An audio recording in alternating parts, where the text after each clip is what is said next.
You're watching Open Agenda. Here's our host, Joe White. Welcome to Open Agenda. I'm your host, Joe White. In the studio with me today is Mr. Mike Goldberg from Delmar, Mr. Jim Atkins from Mardella. Yep.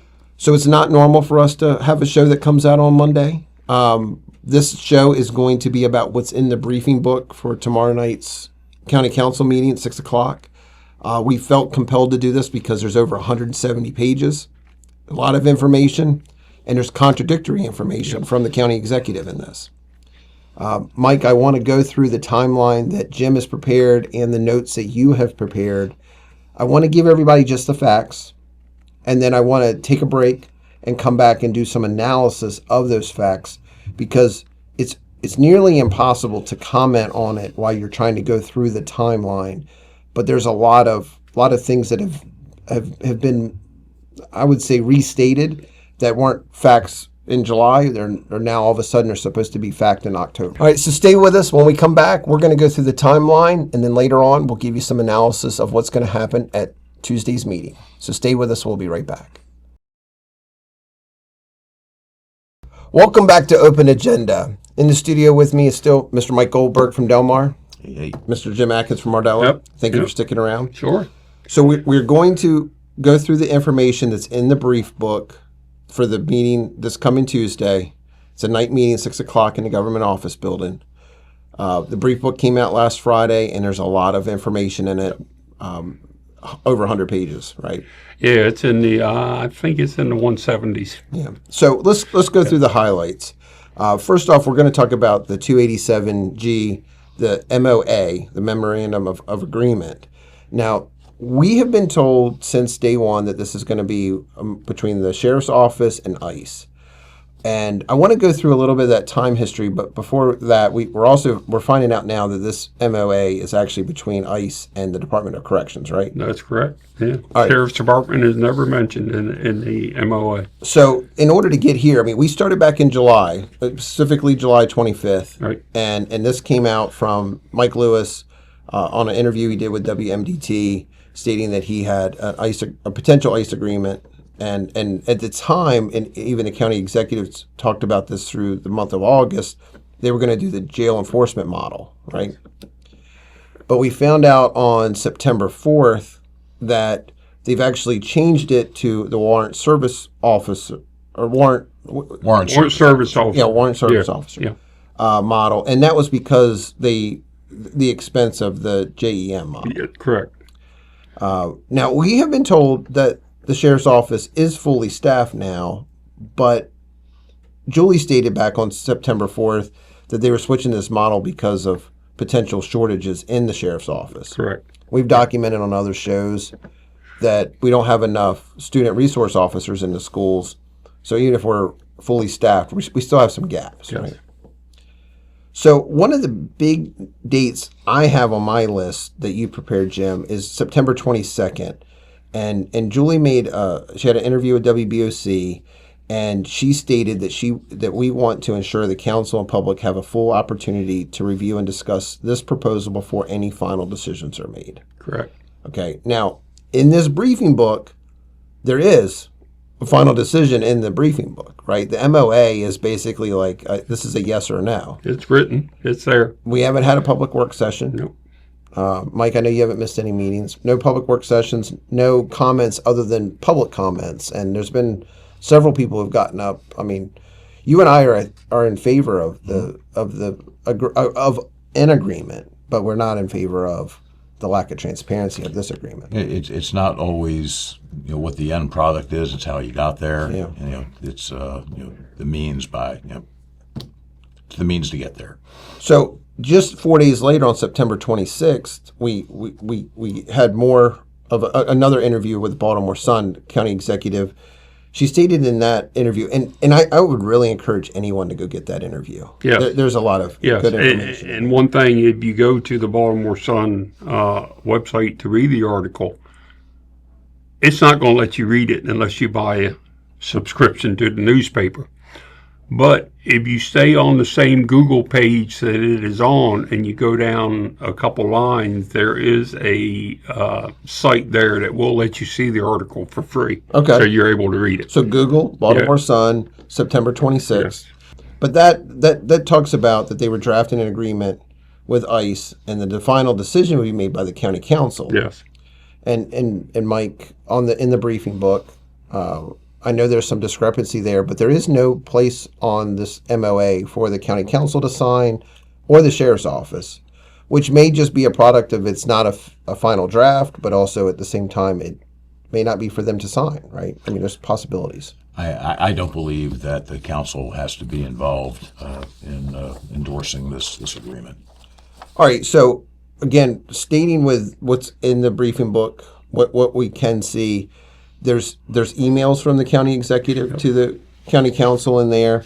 Our understanding is she's not real happy with some of the information that has been put in there, but it's the most transparent form. She's not happy that the email that she sent was put in the public briefing book, but it should be public information. You're outlining what your MOA is going to be, and you're answering questions that the council might have. Well, why are you afraid to let the public see that?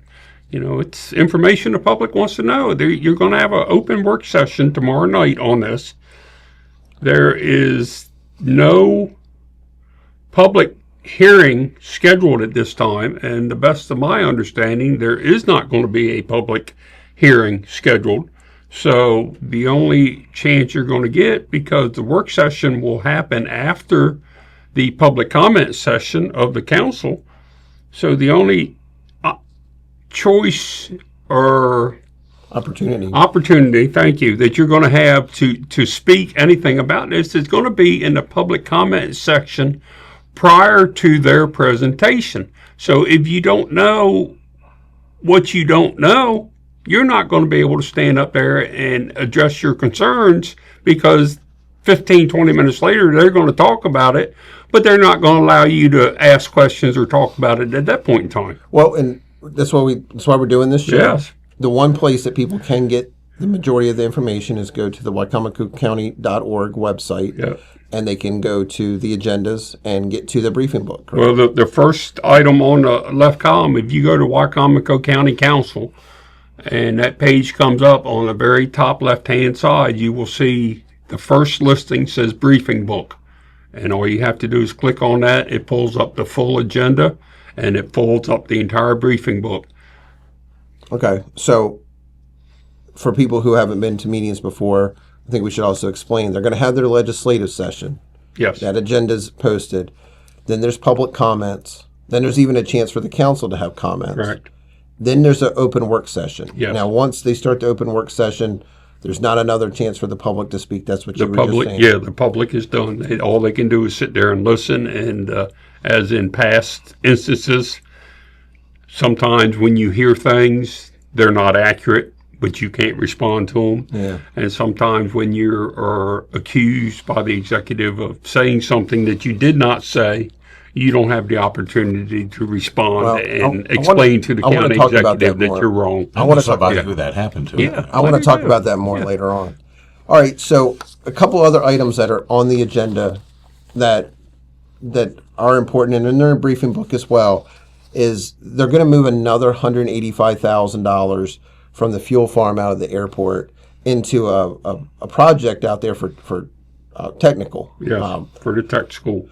So this is after just on September 2nd, they moved money for the fuel farm to the ARF building, which is the firefighters building out there. Exactly. Yes.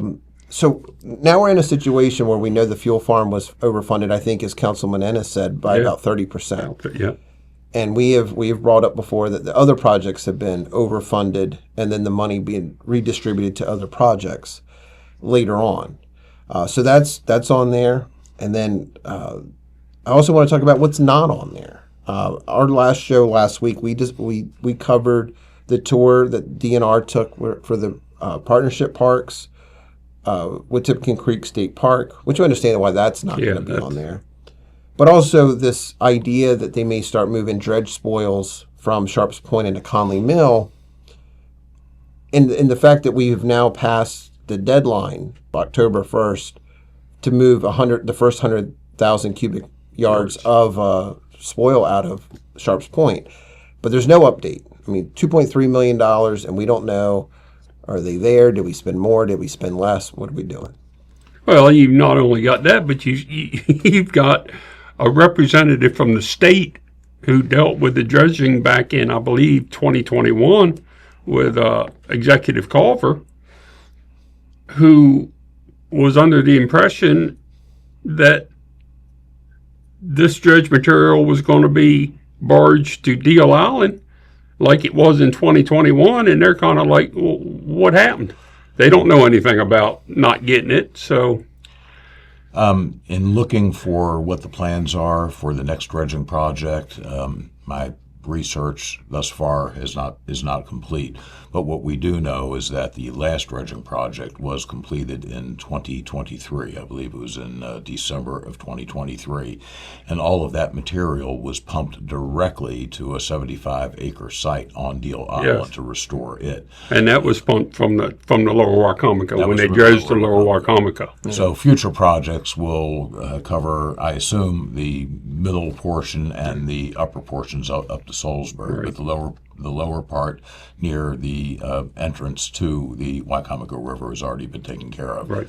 So, Well, I want to take a break, and when we come back, I want to go through this timeline that we already stated and talk about, because we've been present at the meetings, and talk specifically about concerns we think folks should have. This isn't about whether or not you agree with 287G Right, exactly. or not, because we don't all have these same opinions. It's just trying to get the transparency out there so people can make a logical decision. Are you in favor of it or aren't you? Yeah. All right.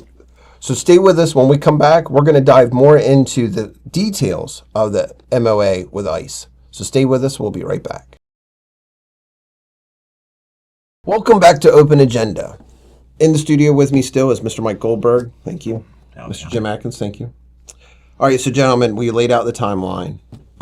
There's a lot of duplicity. There's also a lot of contradiction. And I want to go through specifically what information the public should be looking to come out of this work session, and maybe what things that they should know that probably aren't going to come out of this work session. So, Jim, I want to start with you. All right. Well, the first thing I want to hit is the comment that continues to be made from the county executive is that this is a cost neutral agreement, that there will be no cost to the county or to the county taxpayers. Our county executive was a teacher. It's quite apparent she was never a business owner or operator. If she was, she would understand that when you take someone from their job and you to do something else and you have to replace that person with another person, there's an additional cost to it. Yeah. Anybody that has a business understands that.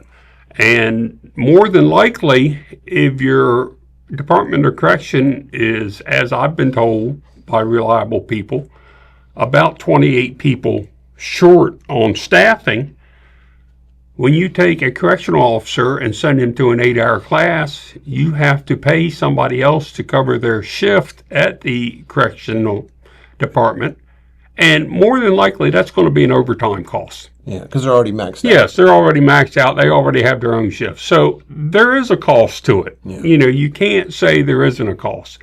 One of the second things in this new MOA is that ICE has the ability to use our Department of Correction officers to transport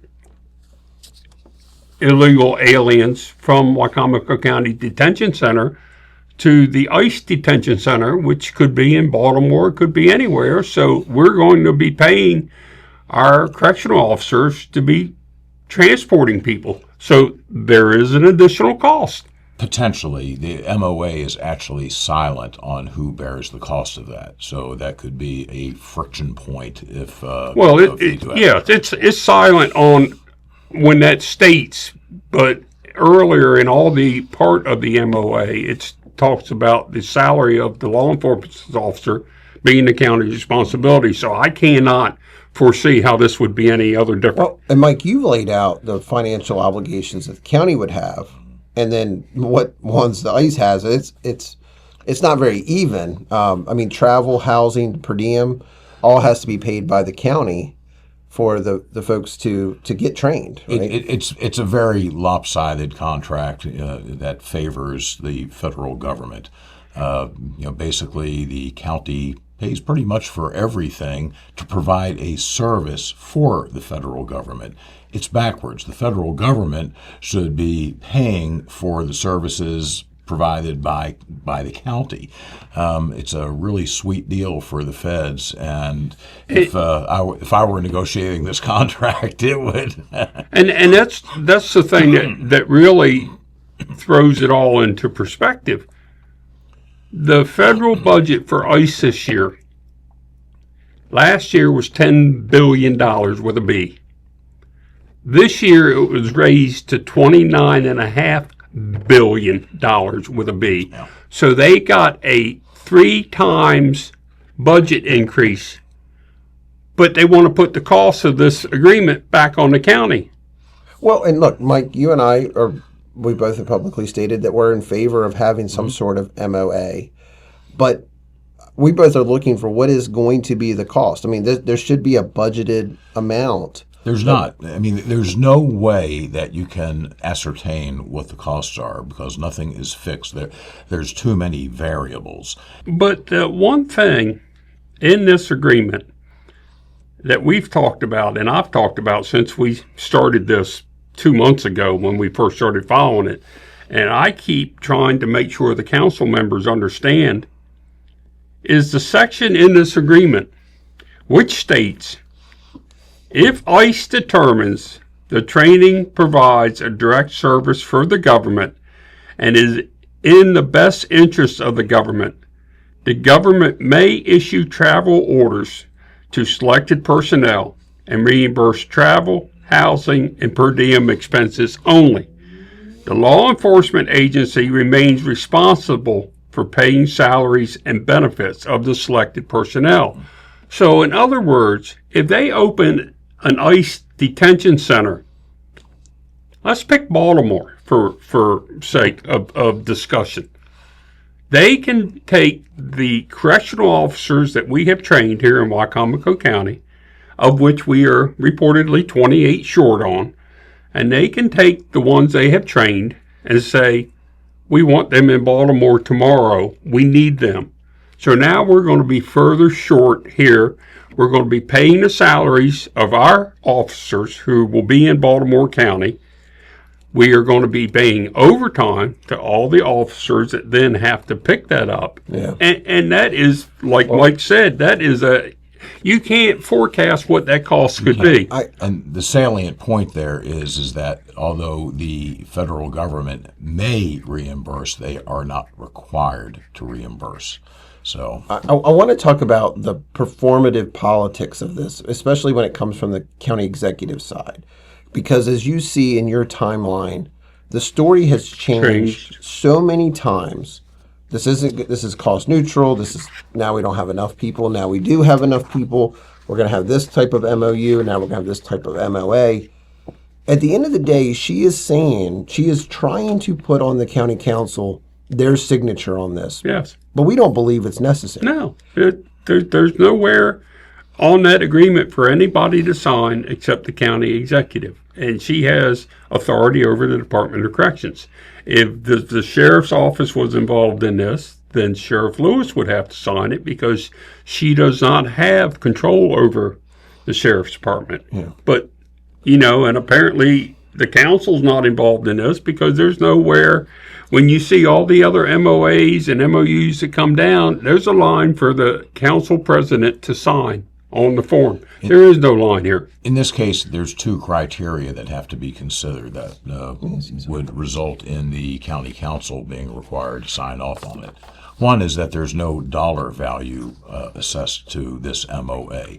To the best of my belief, under the charter, that any contract $50,000 or more does require council approval. There's no dollar value, so that one's out the door. And the term, the length of the contract, a contract that's 365 days or more would require council approval. This is an open-ended contract. There is no term limit. It's can be canceled at will by either ICE or by the county. So if those two criteria are not met, in my opinion, then it's within the sole unilateral authority of the county executive. So I want to go back to an interview she did with the Baltimore Sun on September 26th, and one of the things she says early in the article is, we literally had a meeting with the mayor yesterday. He's talking about Randy Taylor from Salisbury, and we were like, stop writing press releases, because Randy, who I think is maybe sometimes overly transparent, he doesn't play those political games, and I applaud him for that. Yeah. He put out a press release and put out information before that political machine was ready for it. That the city was going to join in on this. Yeah, she wasn't with ready the for sheriff's that. department. She's trying to control this narrative. But I also want to read another quote that she has in there. Well, actually two others. One, I think over the years the government has proven itself probably not to be trustworthy at times. However, I feel like my administration tries hard to put information out there. People sort of spin their own tale. Okay, she's right about herself. Yeah, she's spinning the tale, yes. Because in what we don't see in this agenda tonight is about Sharp's Point. We're not going to get into that much in this show because they're not going to talk about it. But we're seeing this story changes all the time. And then I want to give people just a little bit more of a look into really this thinking. She goes on. She was reluctant to use the word targeting, but added targeting a specific group of people. This program would be targeting a specific group of people who are breaking laws. And we're not just talking about immigration laws. It's literally, you are breaking laws here. You are causing havoc here in the community. And those are the people we are like, maybe ICE does need to vet them. Then she goes on to say, are they supposed to be here? And if they are, they'll be released. I'm telling you, this is a dangerous, slippery slope we're going down. Yeah. This is where you're seeing that first we're going to detain people, then we're going to decide whether or not they should be here. That is not the story that's being told about what this WSO policy should be. Mike, you and I are in favor of the WSO. I am too. I'm sorry. I am too. I fully agree with it, but I have confusion with this. Okay. I have limited law enforcement experience from almost 50 years ago. At that point in time, when a person was arrested, they did what was called a 1029, which was police code for check for warrants and wants. So if you did that check for wanted, it would come back through the Criminal Information Center. That person had a warrant for them anywhere in the country. And then if you would hold that person for that reason, in addition to wherever you were holding him to begin with, and you would notify the jurisdiction that issued that warrant. At that point in time, it was up to the jurisdiction to tell our people, yes, we want him held, we're coming after him, or no, the charge is not sufficient for us to extradite him from Maryland to California, so do what you want with your end of it, but let him go as far as our end. I don't understand what the difference is now.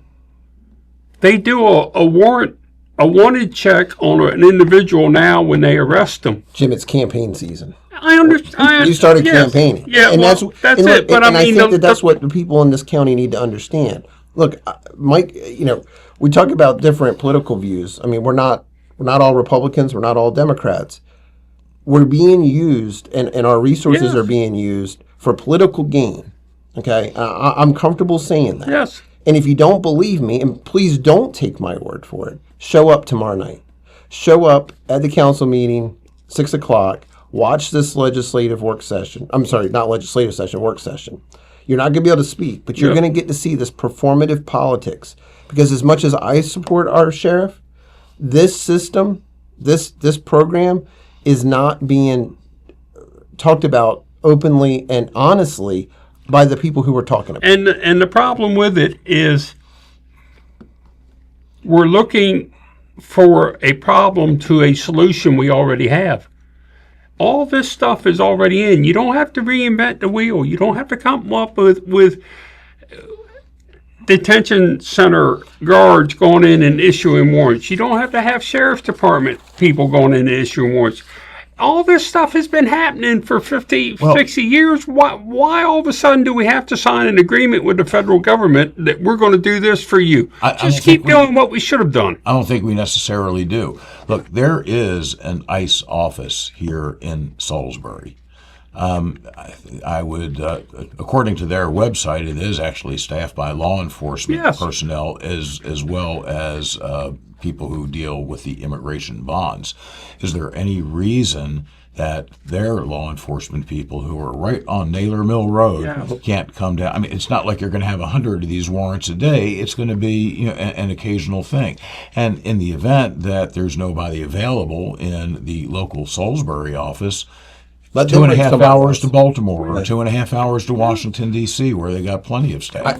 I will tell you, we have been, our show has been, there's been attempts to get our show shut down. Yes. Okay. And this is going to be another one. Well, I think what our county executive would love for us to listen to is the advice she gave the mayor. We literally had a meeting with whoever, the mayor yesterday. We're like, stop writing press releases.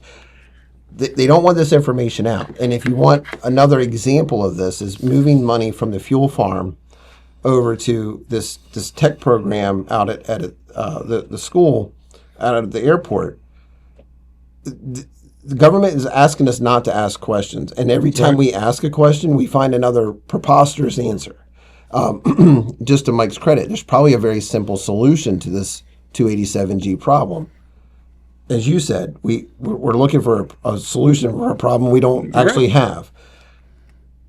People need to show up. Yeah. Now's the time to actually, instead of listening to what they're telling you that they want you to hear, you need to go see it for yourself. And another thing you're going to hear tomorrow night is a proposal, because the department heads of this county that all get paid $100,000 plus now want to come back to the council and say, oh my, we didn't think about raises for our part-time employees in the last budget session. Yeah. So now we want to give raises. Well, if you have a balanced budget that you have to present for July the 1st, the best way to balance a budget is don't put cost in there. And then wait until 2 or 3 months after the budget and come back and go, well, I make $120,000 plus, but I forgot to say our part-timers need a raise. All right, so Tuesday night, 6 o'clock, government office building, room 301. Great, be there. And be ready for public comments. Not going to be a short meeting. Nope. But these are your tax dollars at work, and these are your tax dollars getting spent. And I would say to everybody, you may not take an interest in your government, but I assure you that your government is taking an interest in you. And if you are not there to witness what the actions of the government and to actively participate, then you're going to be ruled rather than governed. Don't let the information that you get by press releases and interviews from the local papers and the local televisions be your belief on what's happening. Because believe me, when you get into that council chamber and they talk about things, it's very rare that what you've seen on TV or read in the local paper is how this plays out at the end of that meeting. Yeah. Give you a chance to see how the sausage is made, and you can bring the eggs because you have the chickens, right? Well, I'm banning chickens, but I'm trying to find one. After I tried to ban them, I'm trying to find one to bring to the council meeting. It'd be interesting. You talk about that. We've joked about it. We've even had lunch over it on camera. But it was interesting that the county executive chose to discredit what you had said at a meeting. Yeah.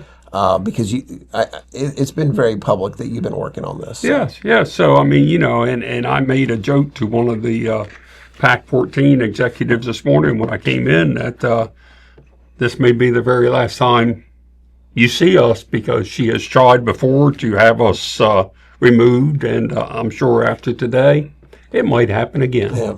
So thanks for watching this episode of Open Agenda. We'll be back later this week with another new episode.